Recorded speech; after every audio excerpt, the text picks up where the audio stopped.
Bueno, chicos, vamos a ir empezando lo que vamos a empezar a charlar hoy. Háganme siempre acordar que ponga a grabar.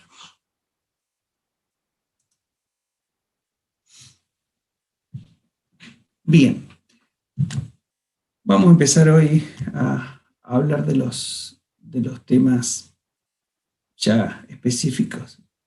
No tan específicos. Hoy vamos a hacer una introducción a la materia y la semana que viene vamos a empezar, sí, con los temas que están previstos que desarrollemos en las distintas unidades temáticas de la materia. Hoy vamos a estar charlando de aspectos generales, vamos a estar recordando algunos conceptos que durante el año es importante que los tengamos bien claros.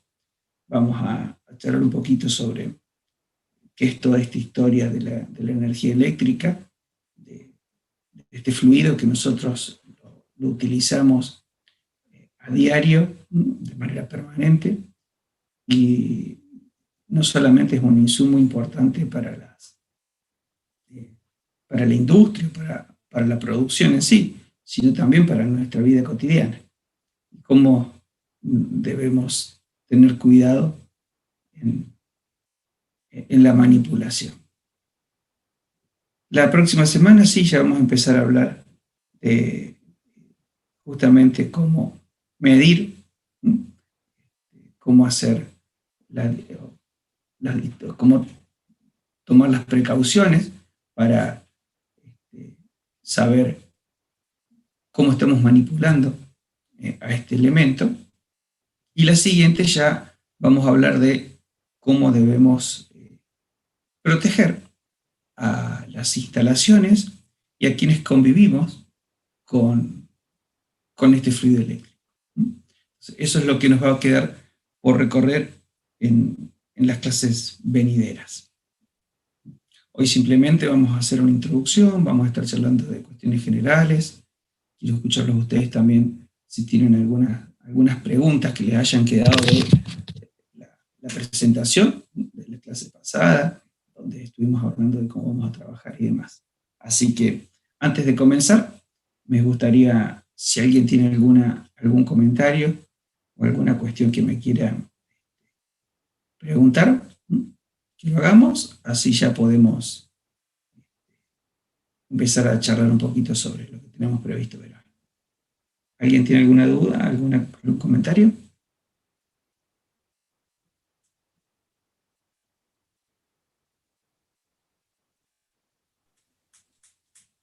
¿No? ¿Quedó todo claro? Bueno. Bien, chicos, entonces vamos a empezar a charlar un poquito sobre aspectos generales que me gustaría ir recordando y que tengamos todos claros. Fíjense, ahí en la pantalla les puse 4 ítems: potencial eléctrico, corriente eléctrica, potencia eléctrica, energía eléctrica. ¿Alguien podría definirme, o alguien podría definirnos qué es un potencial eléctrico y qué es una corriente eléctrica?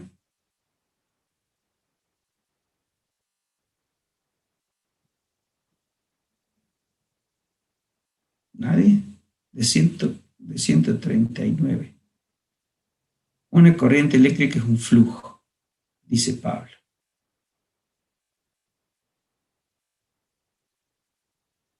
Y se necesita una diferencia de potencial.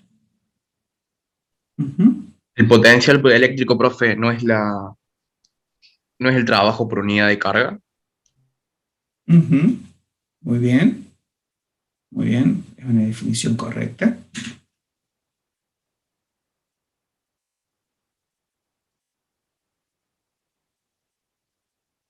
Ay, Martín ya me tiró lo que es potencia. Bien, pero me tiró una ecuación. Bien. Bien, con respecto a la corriente y el potencial eléctrico, creo que está definido está bien definido por ustedes. Nosotros necesitamos, ahí Sofía dice que la corriente eléctrica es un flujo de cargas. ¿Es cierto? ¿Está correcto? O sea que en definitiva están coincidiendo que una corriente es un flujo de electrones. Para que ese flujo de electrones pueda circular, necesariamente tiene que haber una diferencia de potencial. Si nosotros no tenemos una diferencia de potencial o tenemos dos puntos que están equipotenciales, no podemos hacer que se establezca una corriente eléctrica. Nosotros durante este año vamos a estar estudiando a la corriente eléctrica de características alternadas. Ya no, como les decía la semana pasada, no la vamos a estar viendo en su forma de corriente continua. Ya que la corriente que utilizamos ya desde mediados del siglo pasado, a nivel industrial y de manera general, salvo en todas lo que son las aplicaciones de electrónica, es la corriente alternada. Y nuestras máquinas de fuerza motriz, prácticamente la gran mayoría, utilizan este tipo de corriente. Y nosotros a nivel domiciliario utilizamos este tipo de corriente. Como ya les decía, solamente la corriente continua ha quedado para las cuestiones de electrónica, o bien para algunos usos muy particulares, que ya los vamos a estar también mencionando cuando llegue su debido momento. Pero bueno, veo que por lo menos esos conceptos los tenemos claros. Ahí Martín nos señalaba, ya se adentraba en lo que es la potencia eléctrica, y nos decía que la potencia es el trabajo en el tiempo. ¿Están todos de acuerdo con eso?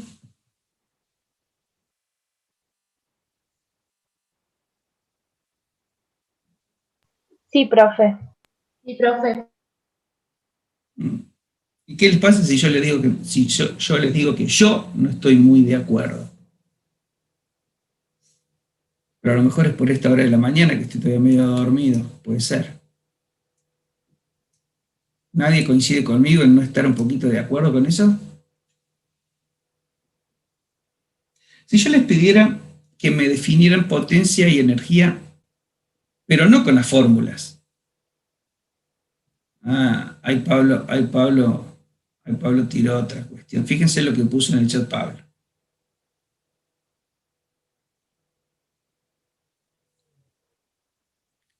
Pablo dice que la potencia es la capacidad para hacer trabajo o de hacer trabajo. ¿Qué sería eso? A ver, Pablo, si lo podés explicar, abrir el micrófono y explícanos. ¿Cómo nos podrías explicar eso que acabas de tirar ahí en el chat?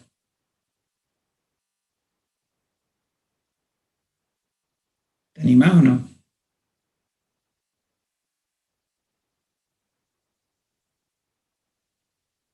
No tiene micrófono. Fíjense lo que ahí Pablo está tratando de definir con sus limitaciones tecnológicas que tiene, que no tiene el micrófono. Miren, es así, es como dice Pablo. O sea, yo muchas veces cuando empezamos a hablar de... ¿por qué estoy insistiendo en esto? Porque nosotros durante todo el año vamos a estar hablando de corriente, vamos a estar hablando de tensión. Si no tenemos claro qué es cada una de estas cosas, vamos a estar en problemas. Y también vamos a estar hablando durante todo el año de lo que es potencia y energía eléctrica, por supuesto. Ya nos vamos a alejar de lo que son la potencia o energía en otras formas, pero vamos a estar permanentemente hablando de estos conceptos. Entonces es importante que los tengamos claros. Cuando hablamos nosotros de potencia, y si nosotros hiciéramos una comparación y lo pudiéramos asemejar a un circuito hidráulico, lo que nosotros diríamos, supónganse que ustedes tienen un tanque y caños que abastecen de agua que tiene acumulada ese tanque. ¿Está bien? La potencia sería el diámetro que tienen esos caños que van a abastecer a una instalación que está aguas abajo, valga la redundancia, de agua. Entonces, esa es la potencia, es la capacidad que tiene esa instalación, ¿sí?, de que por ella fluya una determinada cantidad de energía, que sería el agua. Entonces, como recién decía Pablo, la potencia es la capacidad que tiene la instalación para realizar un determinado trabajo. Y la energía va a ser ese trabajo realizado en un determinado tiempo.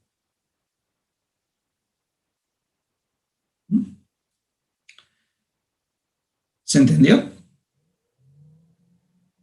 Sí, profe. Sí, Sí, profe. Genial.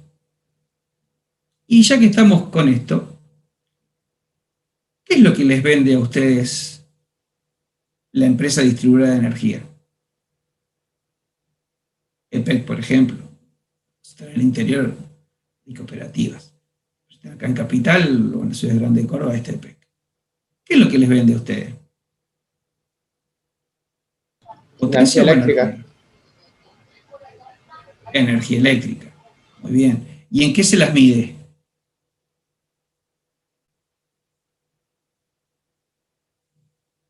En kilowatts. Ay, miércoles. Luciano, Lautaro, Giuliano y Ramiro.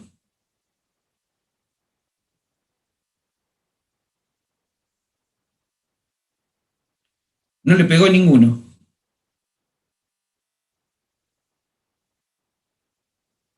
Nada. Eugenia no, Mateo ¿En no. No. Sigan tirando. No, no, Luciano, imagínate con si no deben saber lo que. Emilia Amper, Sofía, no, no, eso es corriente. Y muy chiquitita, nosotros ya vamos a hablar de la corriente. No. Watt segundo. No. Sí, que duro que está. Estamos todos medio dormidos, me parece. Me parece que nadie paga, de ustedes nadie paga la factura de energía. No la agarran a la factura. No, no, Joana, eso ya es. No hay una factura, es por mi vida. Pobres padres que tienen que pagar la factura y no ustedes. Lautaro la paga, sí, pero me imagino Lautaro como ve los pesos, nomás no ve el consumo. Ahí está, Alejo, bien, Alejo. Bien, Alejo. Estuvieron algunos cerca, pero lo que nosotros estamos pagando es energía. La unidad, dijimos que la energía es la potencia en el tiempo. Entonces va a ser el producto de la potencia que se mide en vatios por la unidad que corresponde a nuestro sistema del tiempo, que es la hora. Entonces son vatios hora. Ahí Alejo le agregó el kilo, que es un múltiplo. Ya ahora hablamos un ratito de los múltiplos. Pero nosotros compramos y pagamos a la empresa distribuidora. Lo vamos a decir por ahora de manera muy, muy simple, simplificada, o sea, la redundancia de nuevo. Nosotros lo que le compramos es energía. Si bien, en cierta forma, también compramos potencia. Lo que pasa es que lo pagamos como somos usuarios pequeños. Nosotros, si ustedes después tienen la oportunidad y por simple curiosidad agarran una factura de la empresa que les vende energía, van a ver que va a haber en el neto dos ítems. Uno que se denomina cargo fijo y el otro le suelen denominar directamente, le suelen poner energía eléctrica, pero se denomina en realidad técnicamente cargo variable. Dentro del cargo fijo lo que nosotros pagamos es potencia y dentro del cargo variable lo que pagamos es energía. Con los grandes usuarios, los que compran grandes volúmenes, ya esos cargos están específicamente así determinados. Se compra potencia y se compra energía. Más cerca de fin de año, como les relataba la clase pasada, nosotros vamos a estar viendo estas cuestiones con un poco de detenimiento. Vamos a ver cómo se componen estas tarifas eléctricas y vamos a estar charlando un poquito de la manera en la cual nosotros establecemos estas cuestiones tarifarias. Nosotros como pequeños usuarios pagamos esa disponibilidad de potencia dentro de esto que se denomina una factura cargo fijo. Así que bueno, efectivamente, lo que nosotros básicamente decimos que pagamos es, por ahora, vamos a decir que es la energía.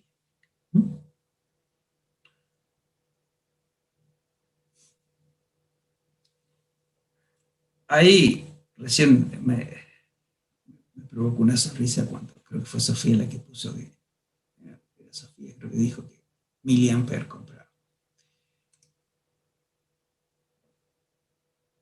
Antes de hablar de entrar a hablar de los efectos que tiene la corriente sobre nosotros, me gustaría primero que tomáramos dimensión, porque como siempre cuando hablamos, si algo es, si algún elemento, el contenido o lo que representa es mucho o es poco, es importante tener claro qué es mucho y qué es poco. Si yo les dijera, por ejemplo, que les marcara, y es el ejemplo que siempre suelo recurrir a, por ejemplo, un toma que ustedes tienen cerca de ustedes, tienen conectada su computadora o tienen algún elemento eléctrico, o las llaves donde los prenden y demás.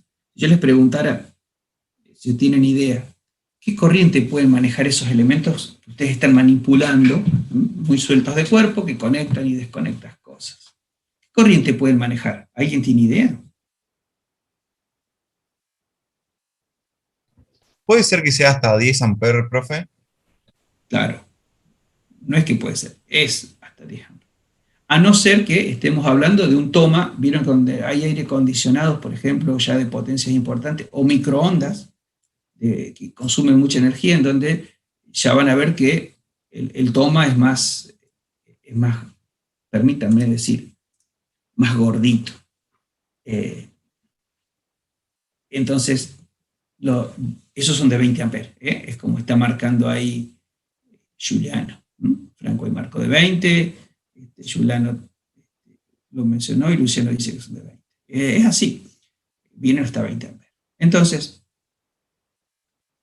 si yo les preguntara, estoy manipulando esos equipos o esos elementos que son hasta 10 o 20 amperes, si yo les dijera, 1 amper, ¿es mucho o es poco? ¿Ustedes qué me dirían? 1 amper es mucho. Depende para qué. Eso. Claro, más vale, Eso. depende para qué, pero hay que, o sea, las instalaciones que tenemos que tener para que en caso de ocurrir un accidente no nos pase nada, tienen que estar preparadas para soportar en amperes y no en miliamperes. Bien, está perfecto lo que están comentando. Si nosotros decimos 1 amper, 1 amper va a ser mucho o poco dependiendo para qué. Como decían también ustedes, dependiendo para qué esté la instalación, nosotros tenemos que dimensionarla para que soporte una determinada cantidad de amperes. Siempre cuando nosotros hacemos el dimensionamiento de una instalación, el elemento base con el cual yo hago el dimensionamiento de mi instalación es la corriente. En función de los amperes que tenga que transportar y manejar ese circuito, nosotros hacemos el dimensionamiento. Pero para un circuito eléctrico, nuestro común, si imagínense una llave cualquiera o un toma cualquiera maneja hasta 10 amperes, 1 amper pareciera ser poco para un circuito de una instalación. Para alimentar nuestro consumo, 1 amper no es una carga importante.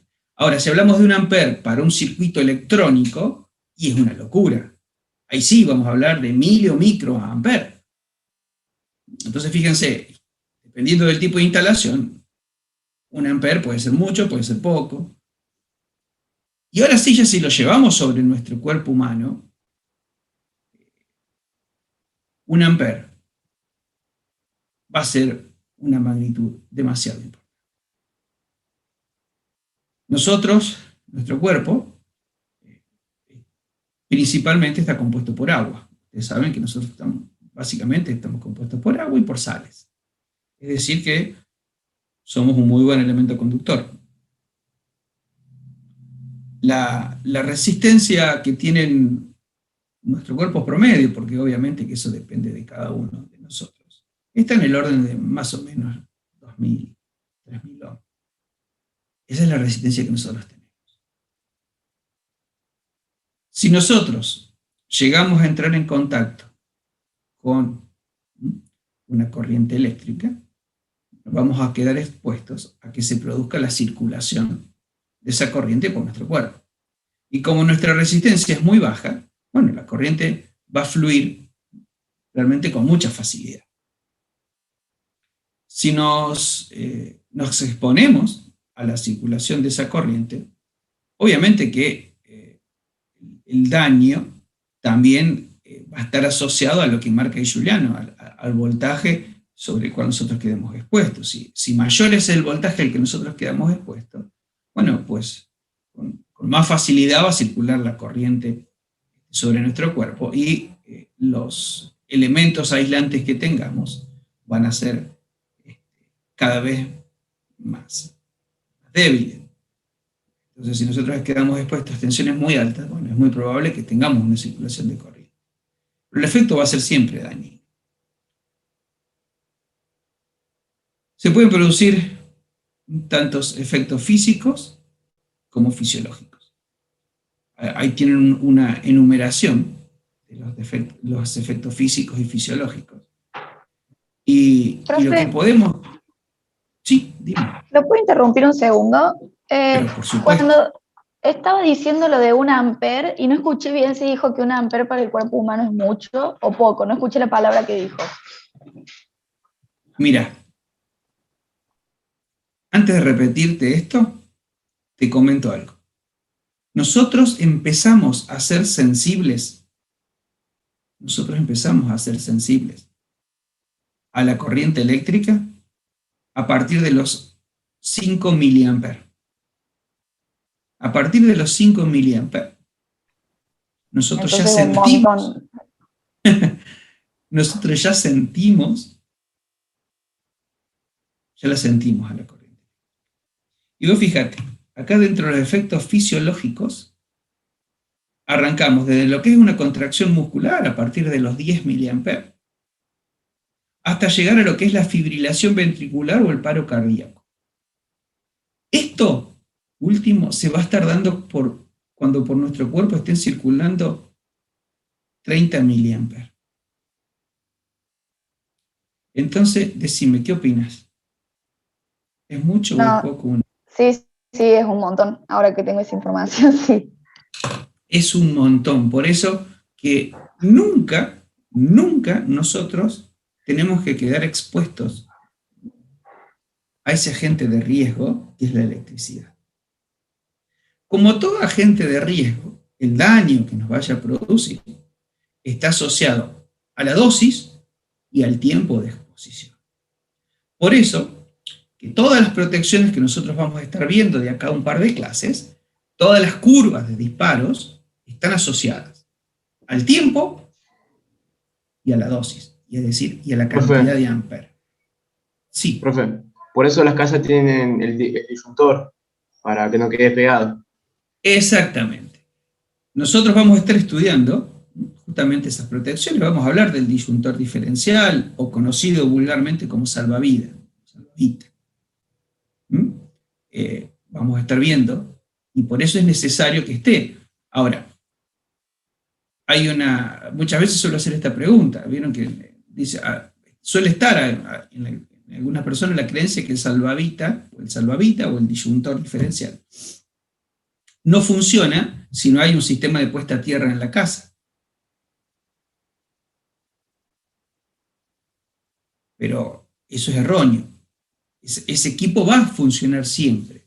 El objetivo del sistema de puesta a tierra es que si hay una falla, el sistema sea quien derive la corriente a tierra y produzca la actuación de esta protección. Ya vamos a estudiar después cómo funciona. Si nosotros no tenemos un sistema de puesta a tierra, vamos a ser nosotros el elemento conductor o quien va a hacer ese traslado o va a permitir que esa corriente derive a tierra y se produzca la actuación. Es decir, que vamos a quedar expuestos durante un tiempo muy breve. Por eso yo les decía, el daño siempre está asociado, el daño frente a un agente de riesgo siempre está asociado a la dosis y al tiempo de exposición. ¿Está bien? Si el tiempo de exposición es muy breve, el daño no va a ser importante o o no se va a producir, simplemente puede llegar a ser una marca, una quemadura, o una sensación de esa corriente que atravesó por nuestro cuerpo.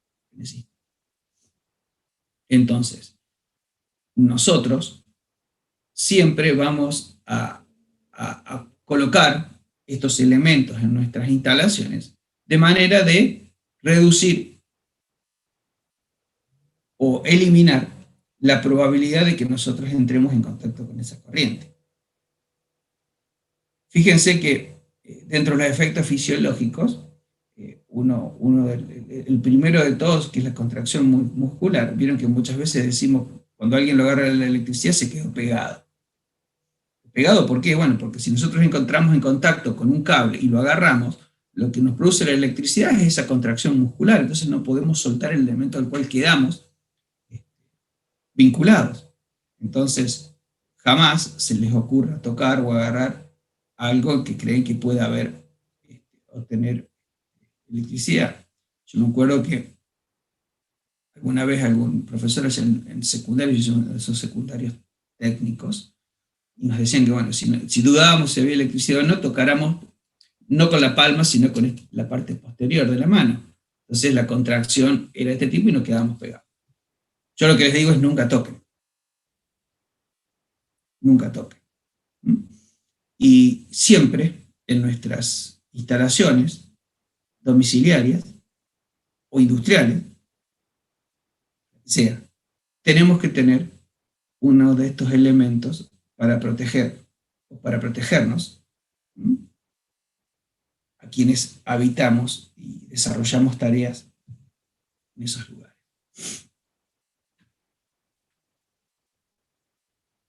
¿Está claro? Sí, profe. Sí, profe. Miren, acá tienen un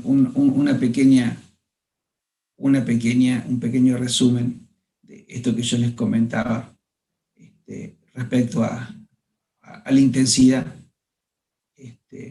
con respecto a la intensidad de la corriente y a los efectos cuando la empezamos a sentir y los que nos empieza a producir sobre nosotros. Es decir, que nosotros somos extremadamente débiles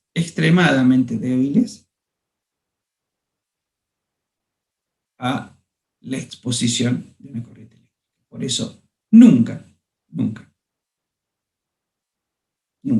tenemos que quedar expuestos a una corriente eléctrica.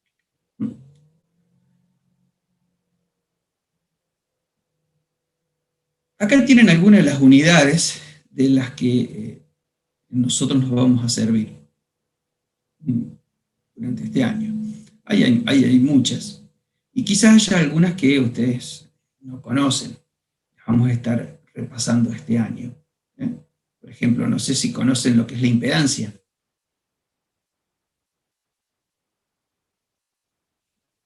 ¿Han sentido nombrar alguna vez? No, profe. ¿En los parlantes no se usa eso, profe? Sí. Pero nosotros no lo vamos a utilizar en ese sentido, sino que ya vamos a estar estudiando los circuitos de corriente alterna, y cuando estemos estudiando los circuitos de corriente alterna, vieron que cuando ustedes estudian los circuitos de corriente continua, hay una corriente, hay una tensión y hay una resistencia. En alterna, esa resistencia, o ese elemento que se oponía a la circulación de la corriente, ya no está solamente esa parte resistiva, sino que hay otra parte también, que tiene que ver con los demás elementos que intervienen en un circuito eléctrico, como son bobinas, capacitores y demás, que en alterna ofrecen también, resistencia o oposición, para usar la palabra un poco más adecuada, oposición a la circulación o a la modificación de esa corriente. Ese conjunto de la resistencia, más esos otros elementos que ya los vamos a definir, se llaman impedancias, reactancias, conforman lo que nosotros denominamos impedancia. Entonces vamos a hablar durante esta primera parte de la materia muchísimo de lo que es la impedancia, que fíjense, se termina midiendo en ohm. Vamos a hablar de inductancias, capacitancias, esas las conocen, ustedes han trabajado ya con bobinas, con capacitores. Vamos a hablar mucho del flujo magnético, no vamos a hacer cálculos con flujo magnético, pero todas nuestras máquinas, sus principios de funcionamiento se basan en los flujos magnéticos. Entonces vamos a estar hablando con mucha frecuencia de lo que es un flujo magnético y demás. Ustedes ya lo han visto, en Física 2 han estado estudiando estos flujos magnéticos. Bueno, ya estuvimos hablando de la potencia. Vamos a estudiar la potencia eléctrica. La energía y trabajo en Joule, en esta materia por lo menos, para no ser, puede ser alguna cuestión muy particular, no, vamos a estar hablando siempre de energía, potencia, trabajo, pero eléctrico. Vamos a hablar mucho de la frecuencia. Nuestros sistemas en corriente alterna tienen una determinada frecuencia. ¿Cuánta es la frecuencia que nosotros tenemos a nivel industrial en nuestro país? 50, profe, 50 hercios. Sí. 50 Hz. ¿Conocen alguna otra? En Estados Unidos son 60 hercios. En Estados Unidos son 60. ¿No conocen algún país más cercano que tenga 60 también? Brasil. Sí, Brasil tiene 60. Brasil. ¿Y será por qué tiene 60? ¿Porque son más agrandados que nosotros y tienen que tener más? Mejor, No, porque los yanquis son utilizan un mejores. sistema de voltaje diferente. Nosotros usamos 220 a 230 y en Brasil se usan 110. Entonces eso implica que se usa otra frecuencia. Ajá. O sea que la frecuencia estaría asociada a las tensiones que utilizan ellos, según lo que me comentás.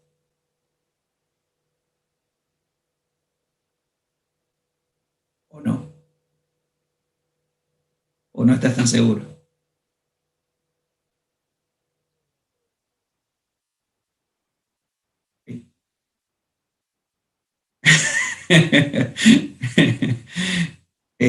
No, está genial, Franco. No.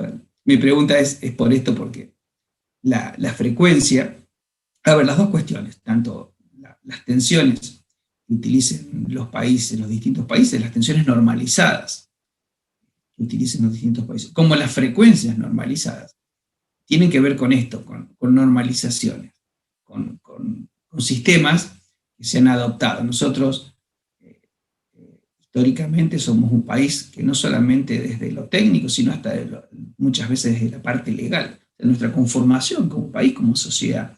En general hemos mirado mucho a Europa y no tanto a nuestros hermanos del norte de América.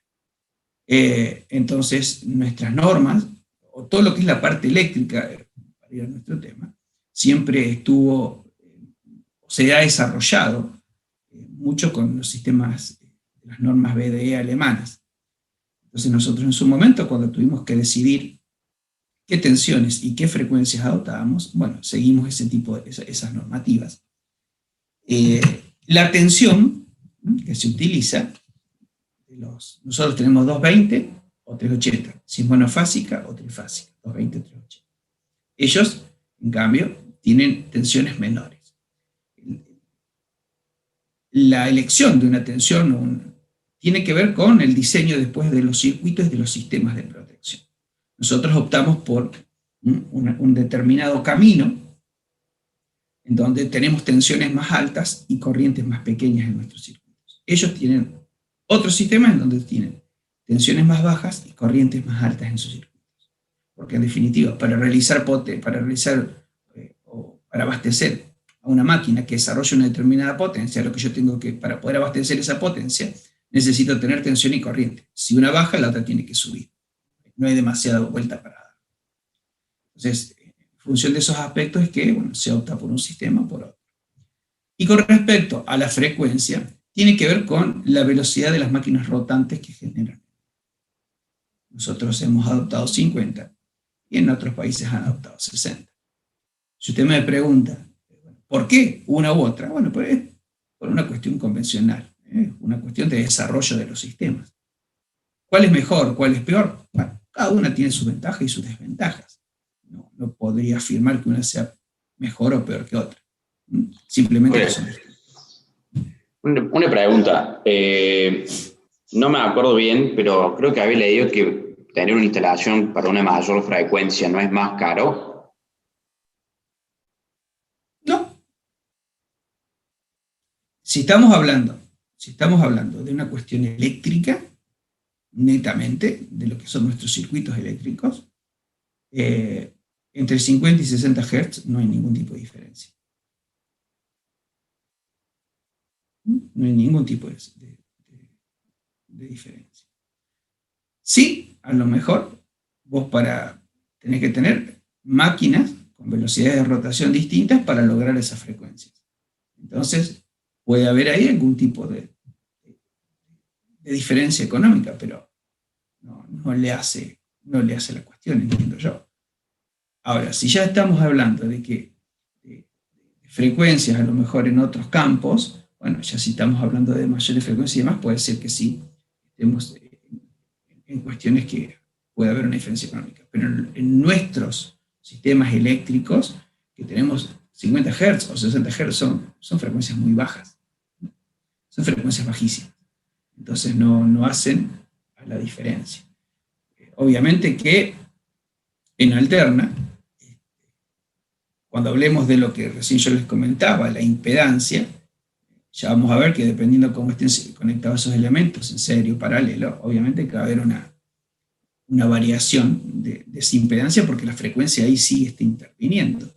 Pero también, sí, habrá, en algunos será más, en otros será menos, pero bueno, entiendo yo que no hay una influencia económica tan determinante como para decir que uno es mejor que otro. ¿Está?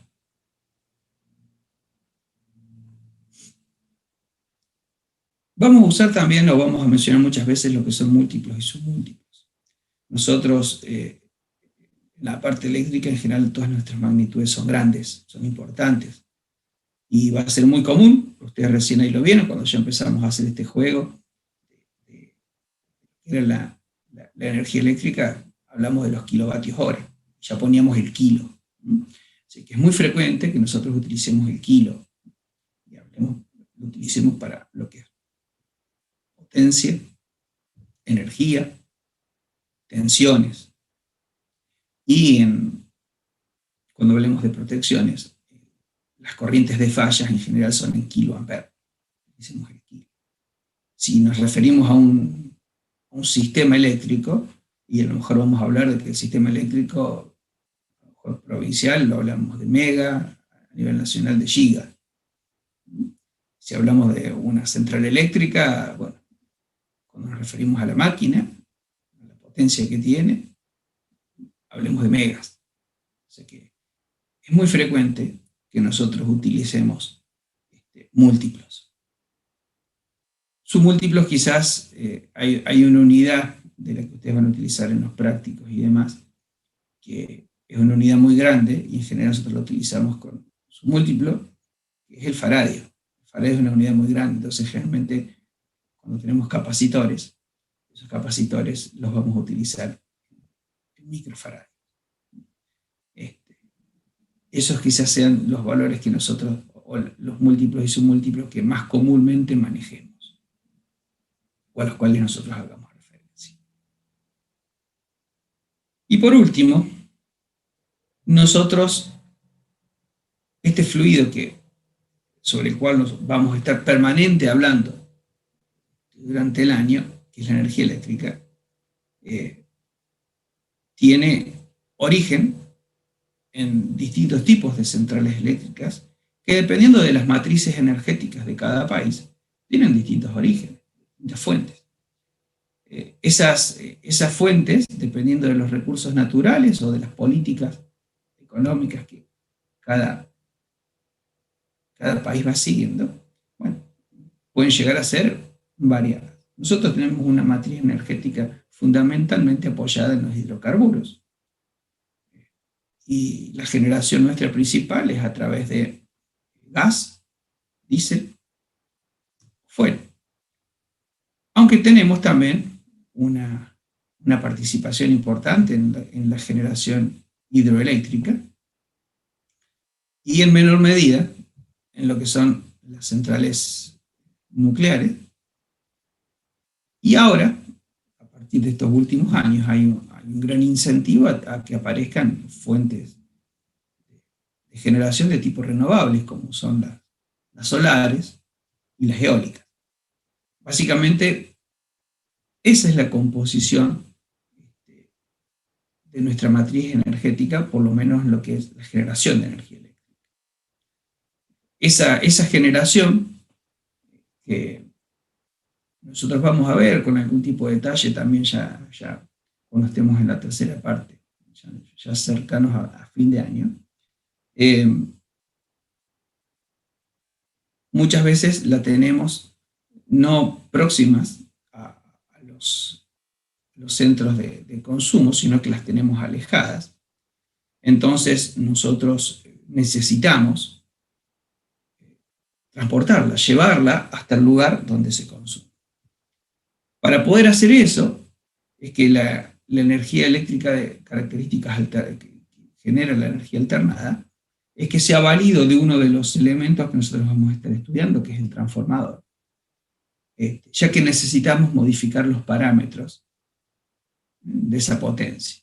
Necesitamos tener tensiones altas y corrientes bajas, de manera que el dimensionamiento de nuestras redes sea un dimensionamiento lógico.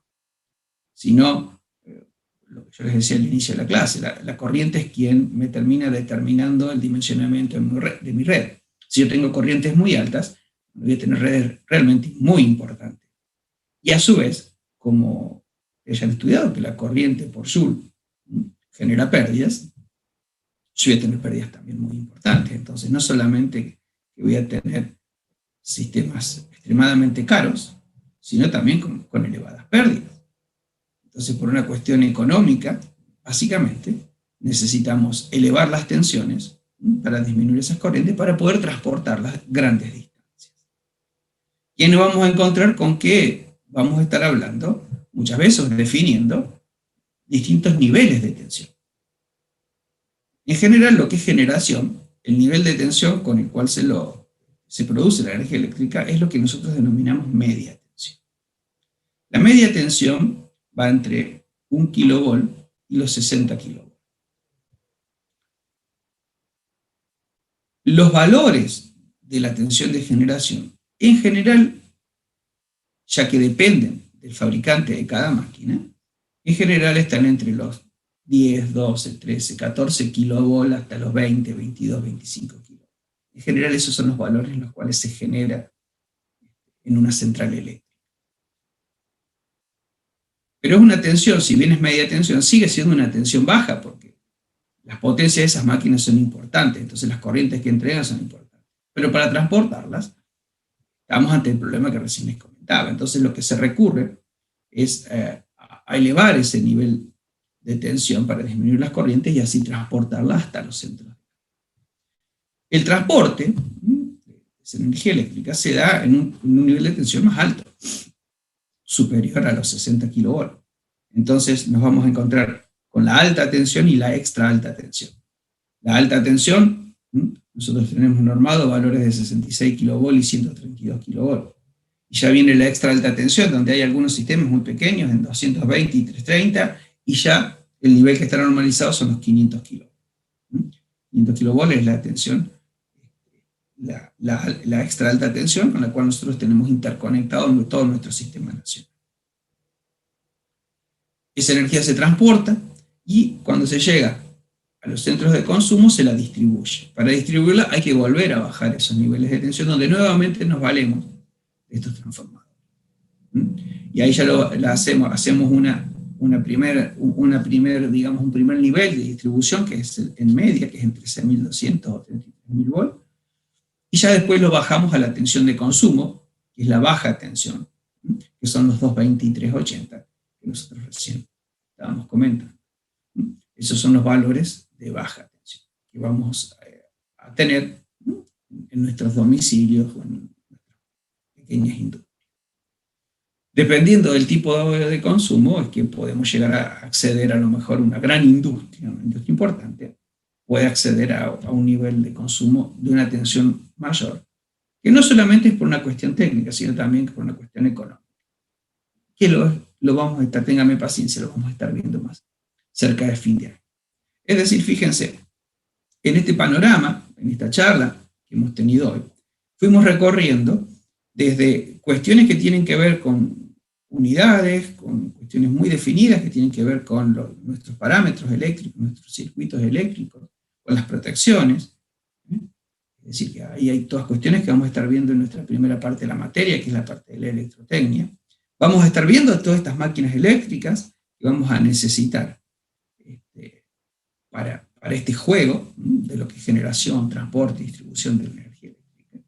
Y también, al último, ya a fines del año, vamos a estar viendo cómo son estas interrelaciones de este juego de la compra, venta y estos actores que están generando y consumiendo energía eléctrica, de lo que tiene que ver con la parte. O sea que hoy hemos charlado un poquito a nivel general de todos los temas que vamos a ir recorriendo durante la materia, ya después de manera muy específica cada uno de ellos. Todas estas partecitas que nosotros vamos a ir viendo de manera acotada en cada uno de los temas, pues van a ver que a fin de año los vamos a resumir en esta pequeña charla que nosotros iniciamos. Chicos, hasta acá voy a llegar hoy.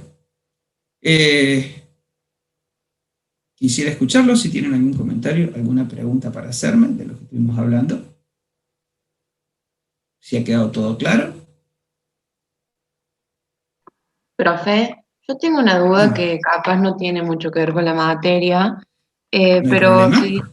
si dijimos que un amper trae consecuencias al cuerpo humano, el desfibrilador que tiene mucha más carga, ¿cómo hace para, o sea, te da como un shock eléctrico y te revive?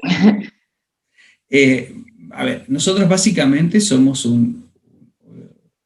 básicamente, o sea, recién les decía, nuestro cuerpo se maneja por cuestiones eléctricas. Si bien somos agua y sales y demás, pero nosotros nos movemos por cuestiones eléctricas. Entonces, lo que hace el no soy médico, soy ingeniero y solamente eso, pero entiendo que lo que va a hacer el desfibrilador en caso de que estés en un paro y demás, es acomodarnos de nuevo eléctricamente. Entonces lo que nosotros vamos a tener ahí es una tensión muy alta, pero corrientes muy bajas.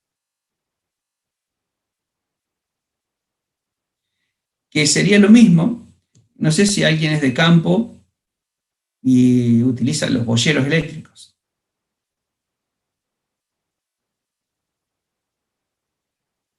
¿No hay nadie que sea de campo?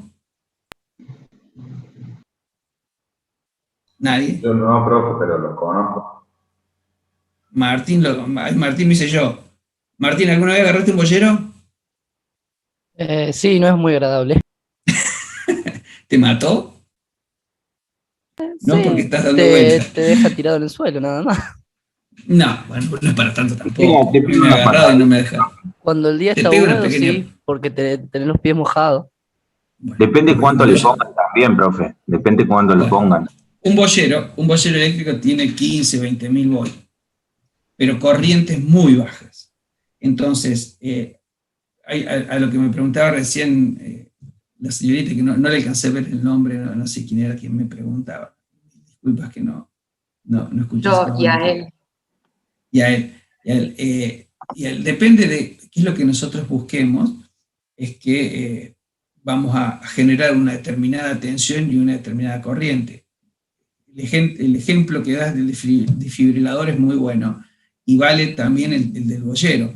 Nosotros en el desfibrilador lo que entiendo yo que se busca es que ante un problema que hay eléctrico en el cuerpo, generar una reacción para que nuevamente se active el sistema eléctrico. Y se hace con una tensión muy alta, pero con corrientes muy bajas. Porque si vos le aplicaras una corriente muy grande, lo que estarías haciendo es generando un daño. En cambio, el boyero también lo que hace es delimitar zonas para que el animal, si lo toca, bueno, es un elemento que le va a producir, obviamente, un dolor, pero no le va a producir un arco eléctrico que lo queme, que lo dañe. O sea, sí, va a generar ese dolor, pero como consecuencia de ese arco eléctrico, que en realidad no tiene mucha corriente, tiene muy bajas corrientes. Entonces, no va a haber ningún tipo de daño. Obviamente, la resistencia eléctrica, dependiendo de cómo nosotros estemos aislados o no, el efecto puede ser distinto, porque obviamente que siempre incide, la resistencia o la impedancia que nosotros tengamos con respecto a ese elemento que está entrando en contacto con nosotros. ¿Está claro? Sí, profe, gracias. No es ya el que nos va a generar un daño, en definitiva, lo que se está buscando es otro efecto. ¿Sí? Chicos, ¿algo más?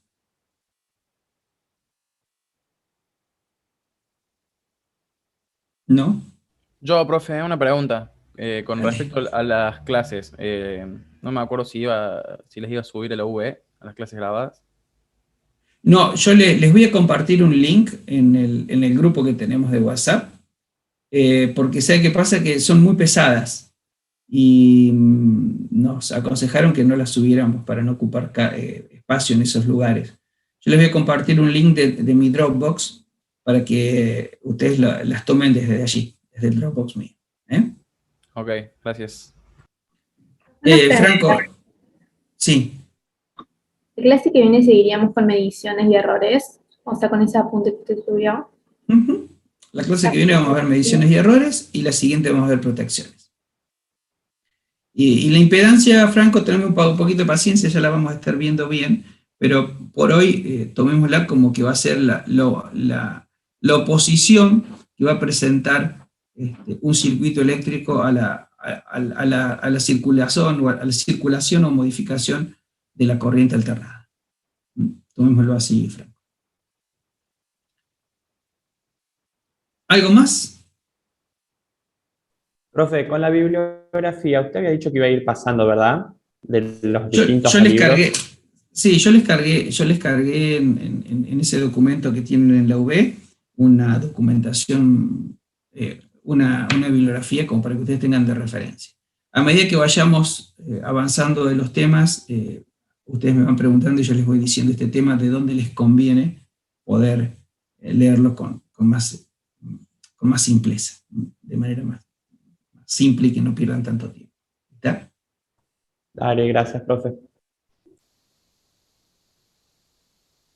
Bueno, estimados, un gusto haberlos contactado nuevamente hoy.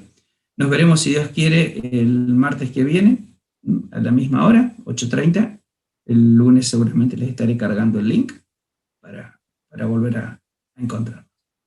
Si tienen alguna inquietud o alguna duda o algo que se les ocurra en la semana, la agendan y la semana que viene me la preguntan antes de empezar, o si me la quieren después pasar, si a alguien se le ocurre algo por WhatsApp, lo contesto, ningún problema.